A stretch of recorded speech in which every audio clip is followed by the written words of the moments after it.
ব্যক্তিগত আক্রমণ করলেন। ব্যক্তিগত আক্রমণ করতে চাইলে যে কেউ করতে পারে। রেজন রফিকে ভাইয়ের পূর্ণাঙ্গ জীবনী না হলেও গত 7-8 বছর আমাদের সামনে আছে।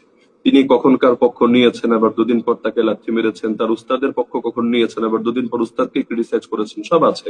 কিন্তু ব্যক্তিগত আক্রমণে আমি বিশ্বাসী না। এজন্য আমি সেই প্রসঙ্গগুলো সম্পূর্ণ স্কিপ করব।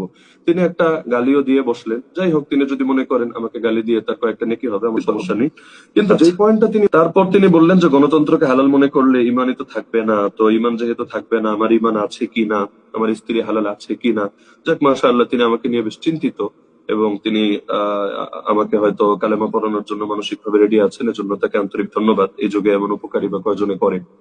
তো আমার ইমান আছে কি না এটার ব্যাপারে আমি তো বললামই যে যেই কারণটা তিনি দেখালেন তার ব্যাখ্যা তো আমি স্পষ্ট ভাবে দিলাম। তারপরও যদি মনে হয় তার কাছে যে না, আমি আর মুসলমান নেই, আমি কাফের হয়ে গিয়েছি, স্পষ্টভাবে ফতোয়া দিতে দ্বিধা নেই।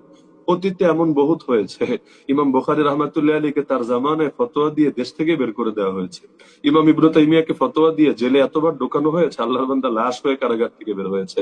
তো ফতোয়া তো রাজনৈতিক টুলস হিসাবে বহুত সময় ব্যবহার হয়। সম্প্রতি আমাদের সিলেটের এক মুফতি সাহেব ফতোয়া দিয়েছেন জামাত ইসলামী সহ সমস্ত এই জোটের দলগুলোকে ভোট দেওয়া হারাম। চরমোনাই জোট থেকে বের হলেও তাদেরকেও দেওয়া হারাম। শুধু তার যে একটা দল আছে যারা বিএনপির সঙ্গে জোটবদ্ধ, তাদেরকে দেওয়া হালাল। যদিও মজার বিষয়, তাদের দুই গ্রুপ মিলিয়ে পুরো বাংলাদেশে ক্যান্ডিডেট মাত্র 5 জন। তার মানে বাকি 295 আসনে কাকে ভোট দিয়ে ইমান বাঁচাবে? তার মানে বোঝাই যাচ্ছে যে এখানে যারা জাতীয়তাবাদের আকীদায় বিশ্বাসী তাদেরকে ভোট দিলেই এটা হালাল হবে। এমনকি শুনেছি, আল্লাহ ভালো জানেন, সেই মুফতি সাহেবের জামাই যারা লন্ডনে থাকেন, একজন জামাত ইসলামী করেন, একজন খেলাফত মজলিস করেন।